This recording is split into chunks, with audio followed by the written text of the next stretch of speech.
अस्सलामुअलैकुम dear students, it's Muzaffar's online academy और class 9th का लेक्चर नंबर 1 फ़िज़िक्स सब्जेक्ट है हमारा। और आज हम पढ़ने वाले हैं, हमारा जो टॉपिक होगा उस टॉपिक का नाम है इंट्रोडक्शन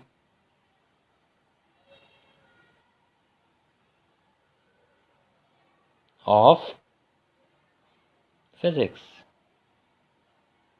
ठीक है डियर स्टूडेंट्स, फ़िज़िक्स को समझने से पहले हमें ये बात समझनी लाजिम है कि फ़िज़िक्स कब स्टार्ट हुई, क्यों स्टार्ट हुई और किस तरह से स्टार्ट हुई। तो ये सारी चीज़ें जानने से पहले हमें ये बात लाजमी सीखनी और समझनी पड़ेगी कि what is mean by science. अगर हम साइंस की बात करते हैं तो साइंस स्टार्ट होती है आपके 458 BCE के अंदर। कब स्टार्ट होती है? 458 BCE की बात है। ये एक एरा था जिसको हम बिफोर क्रिस्ट एरा कहते हैं, और इस एरा के अंदर एक साइंटिस्ट का बर्थ हुई और उन साइंटिस्ट का नाम था, बहुत ही अच्छे और ज़बरदस्त साइंटिस्ट थे जिनका नाम था हमारे पास एरिस्टोटल, जिनको उर्दू लैंग्वेज में आप अरस्तू भी बाज़-औक़ात कहते हुए सुनते होंगे।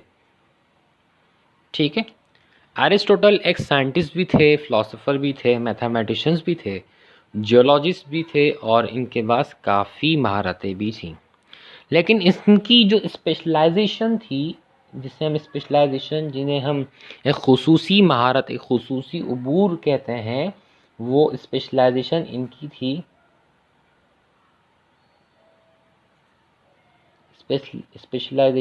थी एक सब्जेक्ट के अंदर, और वो सब्जेक्ट का नाम आपके पास है मेटाफिज़िक्स। ठीक है, उसका नाम आपके पास है metaphysics.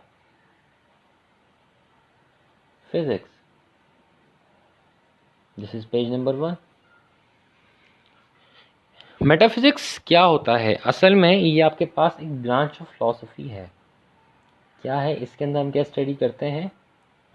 Study of different types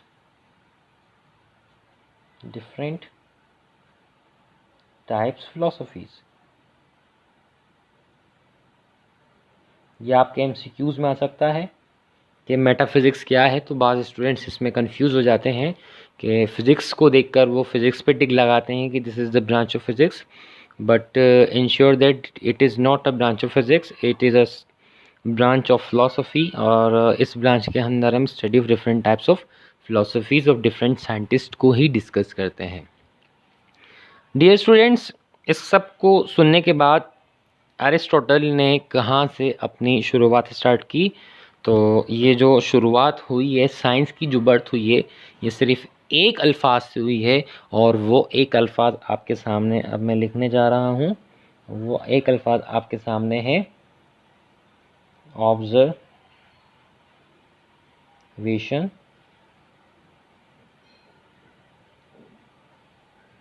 observation का अल्फाज है।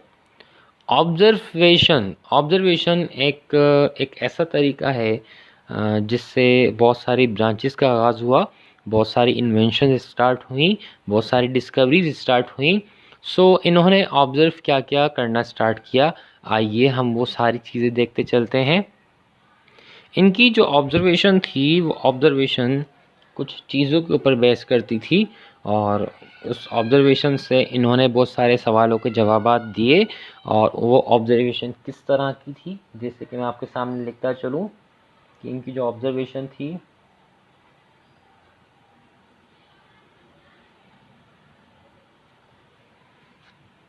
इनकी ऑब्ज़र्वेशन स्टार्ट हुई डियर स्टूडेंट्स, कुछ क्वेश्चंस मैं आपको लिखूँ W फैमिली क्वेश्चन से। कौन से क्वेश्चन से? इनको हम W फैमिली क्वेश्चंस भी कहते हैं। और W फैमिली क्वेश्चंस कौन कौन से होते हैं आपके पास? क्यों, वाई, क्या, व्हाट एंड हाउ, कैसे, एंड सो ऑन एटसेट्रा। जैसे कि हम कुछ एग्जाम्पल्स ले लेते हैं इन क्वेश्चंस की। वो एग्जाम्पल्स आपको कुछ इस तरह से मिल सकती हैं कि फर्स्ट क्वेश्चन या फर्स्ट एग्जाम्पल इसको कह लें कि why fire has no shadow. Okay, why our sky is blue, what is the shape of our earth, what is mean by solar system, how and why light or heat produces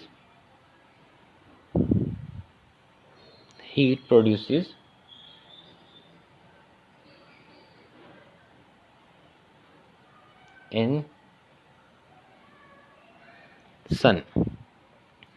ये तमाम वो सवालात हैं जिनसे आपकी science का आगाज़ हुआ।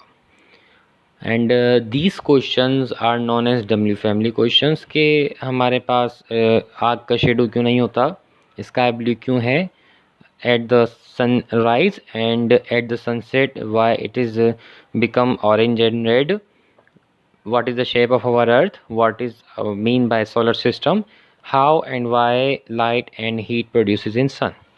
So these were the W family questions which begin from the observation of Aristotle. इन तमाम क्वेश्चंस के बाद एक ब्रांच जिसको हम कहते हैं ग्रीक लैंग्वेज में, अगर हम बोलें तो वो ग्रीक लैंग्वेज में ये है कि एक ब्रांच जिसको हम साइंटिया कहते हैं। क्या कहते हैं डियर स्टूडेंट्स? साइंटिया कहते हैं। इसका आगाज़ हुआ और इंग्लिश में, अच्छा ये ग्रीक लैंग्वेज का वर्ड है और अगर इसको इंग्लिश में मैं आपको बताऊं तो इंग्लिश में आपके पास इसे कहा जाता है साइंस। क्या कहा जाता है? साइंस कहा जाता है। साइंस क्या होती है, इसको हम किस तरह से डिफ़ाइन कर सकते हैं? 3 अल्फाज में और सिंपल वर्ड्स के अंदर इसको हम डिफ़ाइन करते हैं। साइंस आपके पास है सिंपल स्टडी ऑफ नेचर, इसको हम और भी बहुत सारे तरीक़ों से इस साइंस को डिफ़ाइन कर सकते हैं, like study of rules and regulations, study of rules and regulations, that किस रूल्स और किस रेगुलेशंस की इसके अंदर हम बात कर रहे हैं डियर स्टूडेंट्स। इसके अंदर हम जो रूल्स और रेगुलेशंस की बात कर रहे हैं वो हैं दैट गवर्न्स आवर यूनिवर्स। मतलब एक ऐसा रूल, एक ऐसा रेगुलेशंस, ऐसे लॉस जो हमारी इस दुनिया को चला रहे हैं। तो इस तरह के लॉस को पढ़ना भी साइंस ही कहलाता है। गवर्न्स कह लें, यहाँ पर आप एक और अल्फाज भी इस्तेमाल कर सकते हैं कि that runs our universe, that runs our universe. ठीक है डियर स्टूडेंट्स, साइंस में बहुत सारी इन्वेंशंस होती गई, तरक्की होती गई, तो इस साइंस को मज़ीद डिवाइड किया गया 2 ब्रांचेस के अंदर। जब साइंस में बहुत सारी तरक्की होती गई, डिस्कवरीज होती गई, तो साइंस को मज़ीद डिवाइड किया गया उसकी मेन ब्रांचेस के अंदर। तो हम यहाँ लिख सकते हैं कि how many types of branches of science, branches of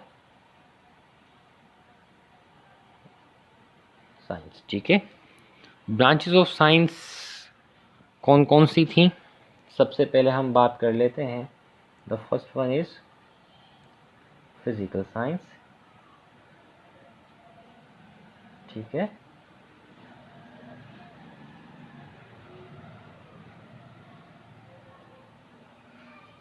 the first one is physical science. Physical science क्या है? स्टडी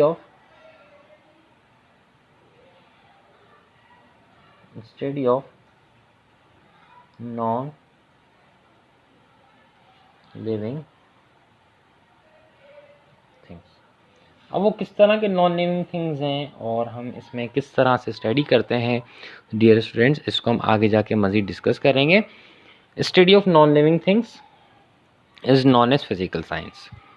अच्छा, यहाँ पर बाज़ात फ़िज़िकल जो अल्फाज है, इस अल्फाज का मतलब हम लोग समझते हैं कि वो चीज़ जिसको हम टच कर सकते हों, महसूस कर सकते हों, द थिंग या the an object which cannot be seen by our naked eye and which we can feel by touching sense, so this is known as physical thing।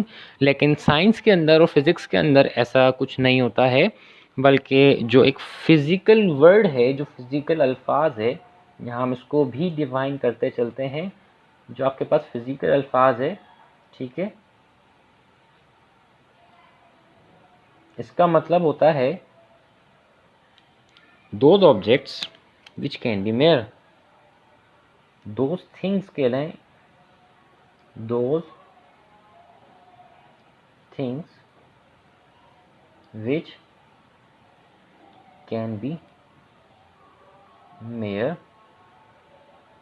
तो ऐसी चीज़ें जिनको मेयर किया जा सकता हो उन्हें फ़िज़िकल साइंस कहा जाता है, या फ़िज़िकल ऑब्जेक्ट्स कहा जाता है, या फ़िज़िकल थिंग्स कहा जाता है, ठीक है। अच्छा, मेयरमेंट के आपके पास है ना दो तरीके होते हैं। पहला तरीका तो आपके पास कौन सा होता है? पहला तरीका आपके पास होता है bye instruments,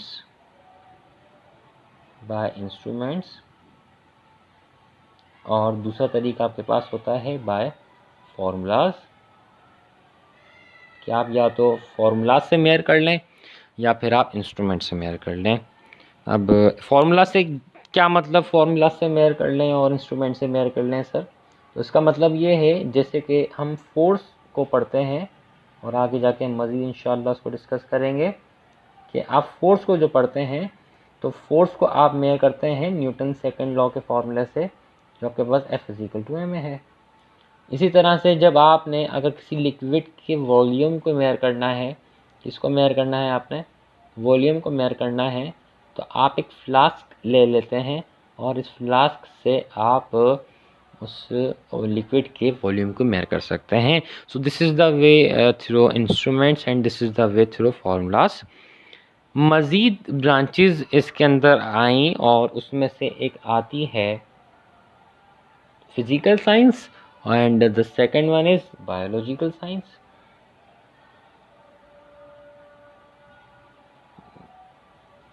biological science biological science क्या होती है? Study of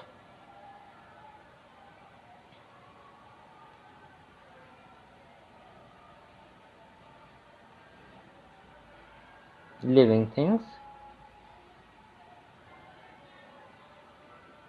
study of living things हर वो, अच्छा लिविंग थिंग क्या होती है? What is the main difference between living thing and non living thing? तो मैं आपको बताता चलूँ।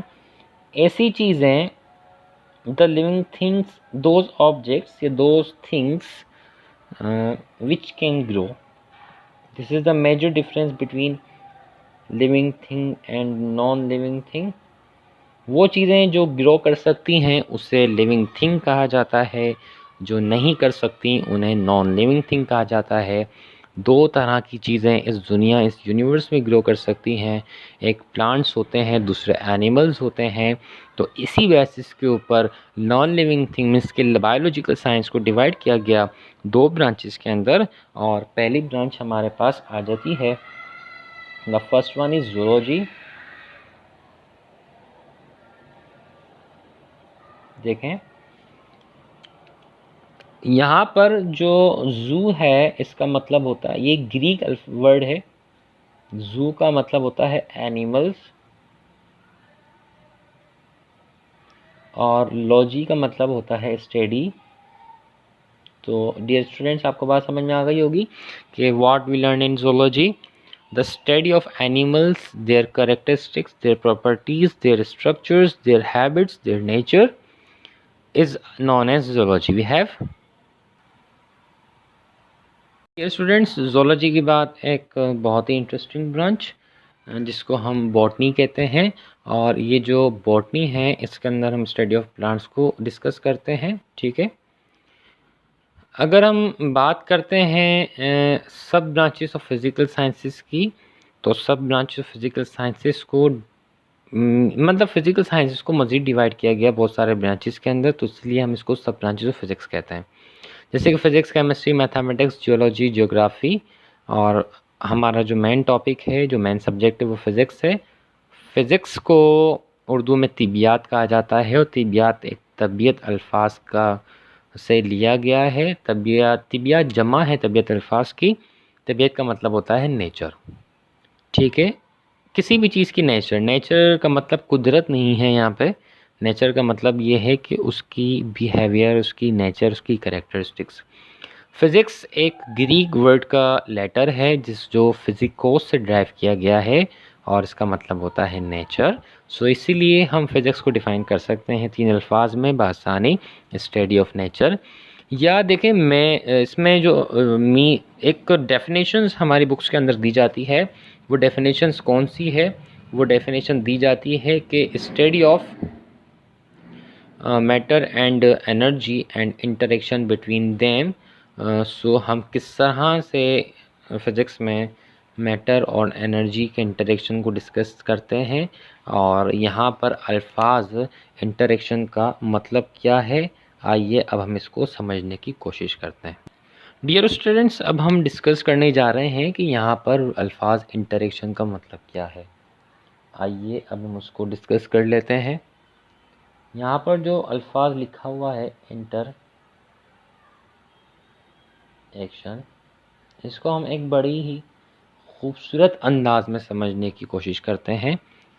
फ़र्ज़ कर लीजिए कि ये आपके पास एक सन है, ठीक है, और यहाँ पर आपकी सोलर पैनल या मतलब सोलर प्लेट कह लें उसको, लगी हुई है। ये डिफरेंट लाइंस उसके अंदर होती हैं। इस तरह से आपने अक्सर देखा होगा कि सोलर पैनल में ऊपर जब सनलाइट स्ट्राइक करती है तो उसके अंदर, अच्छा सनलाइट यहाँ पे क्या है? Form of energy. और ये जो प्लेट आपके पास है मैटर है, यहाँ पर एनर्जी और मैटर के इंटरेक्शन से क्या चीज़ क्रिएट होती है? Electricity, and this is known as the interaction between matter and energy.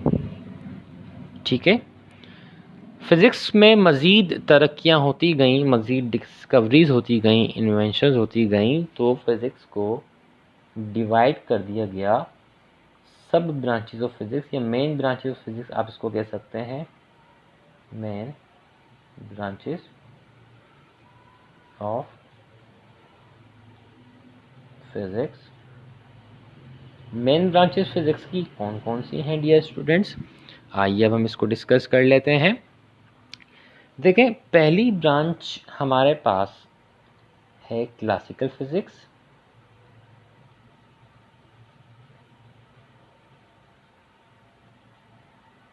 ठीक है, और क्लासिकल फिज़िक्स को also known as Newtonian physics भी कहा जाता है। इसे हम क्या कहते हैं? न्यूटोनियन फिज़िक्स भी कहते हैं। डियर स्टूडेंट्स, न्यूटोनियन फिज़िक्स है या क्लासिकल फिज़िक्स है, ये स्टार्ट फ्रॉम फर्स्ट सेंचुरी से स्टार्ट होती है। डियर, ये एमसीक्यूज़ में आपकी बड़ी चीज़ आ सकती हैं इसके अंदर। और इसका जो एंड होता है, एंड इसका होता है 1900 एडी के एंड में, in the end of 1900 ADs. ठीक है, ये आपके पास एक ऐसी फिज़िक्स है जिसमें न्यूटन की लॉज वैलिड होते हैं। Newton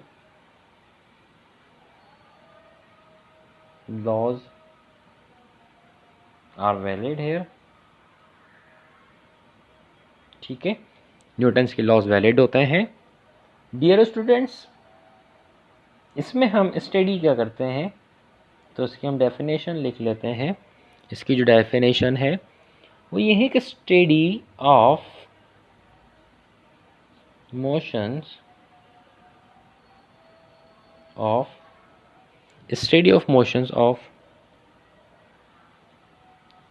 objects. Study of motions of objects की कंप्लीट डेफिनेशन इसकी नहीं है। इसकी कंप्लीट डेफिनेशन आपके पास है एट कौन से लेवल, मैक्रोस्कोपिक लेवल। मैक्रोस्कोपिक मतलब मैक्रोस्कोपिक लेवल के ऊपर अगर ऑब्जेक्ट्स की मोशंस की स्टडी की जाए तो उस तरह की ब्रांच को हम क्लासिकल फिजिक्स का नाम देते हैं। मैक्रोस्कोपिक का मतलब ये होता है कि ऐसे objects which can be seen by our eyes. ऐसे ऑब्जेक्ट्स जिनको हम अपनी आँखों से देख सकते हो, इस तरह के ऑब्जेक्ट को मैक्रोस्कोपिक ऑब्जेक्ट्स कहा जाता है डियर स्टूडेंट्स। अच्छा जी, इसके अंदर मज़ीद जब तरक्की होती गई तो फिज़िक्स को डिवाइड किया गया मज़ीद ब्रांचेस के अंदर, और वो मज़ीद ब्रांचेस कौन कौन सी थी? वो मज़ीद ब्रांच थी जैसे कि क्वांटम फिज़िक्स या मॉडर्न फिज़िक्स। इसमें एक पॉइंट रह गया है, वो पॉइंट ये है कि क्लासिकल फ़िज़िक्स में जिन ऑब्जेक्ट्स की मोशंस को स्टडी किया जाता है, उन ऑब्जेक्ट्स का जो स्पीड होती है या वेलोसिटी होती है, हम कहते हैं velocity of object always less than speed of light. ये पॉइंट बड़ा इम्पोर्टेंट है आपके एमसीक्यूज़ के लिए कि क्लासिकल फ़िज़िक्स में जो भी ऑब्जेक्ट्स होते हैं, फ़र्ज़ कर लें आपके पास ये एक कार है जो कि मूव कर रही है, ठीक है, वेलोसिटी 100 मीटर पर सेकंड के साथ। तो आप देख सकते हैं कि इसकी जो वेलोसिटी है वो वेलोसिटी ऑफ लाइट से बहुत ज़्यादा कम है। सो इस पे अगर हमने लगी हुई फोर्स को मालूम करना हो, इस पे अगर हमने लगी हुई एक्सेलरेशन मालूम करनी हो, वेलोसिटी मालूम करनी हो, तो हम कर सकते हैं by applying laws of classical physics. Physics की एक बहुत ही ज़बरदस्त ब्रांच जिसको मॉडर्न फिज़िक्स नंबर 2, जिसको हम मेन ब्रांच ऑफ फिज़िक्स कहते हैं, नंबर 2 पे है हमारे पास quantum physics.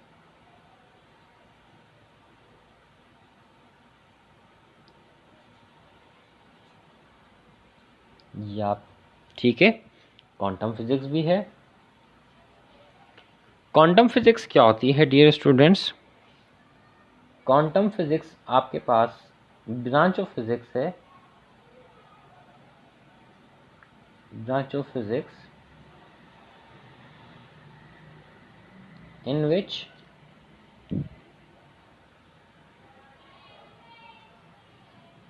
we study about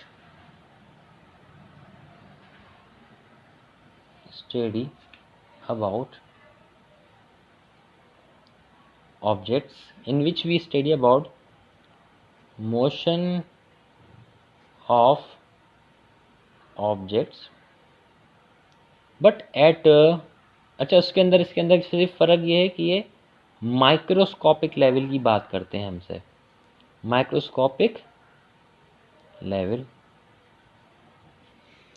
ठीक, माइक्रोस्कोपिक लेवल क्या होता है? जिसको हम अपनी आंखों से नहीं बल्कि सिर्फ और सिर्फ किससे देख सकते हो? माइक्रोस्कोप से देख सकते हो। ठीक है, इसमें क्या क्या ऑब्जेक्ट्स आ जाते हैं? Electrons, protons, neutrons, quarks, leptons, bosons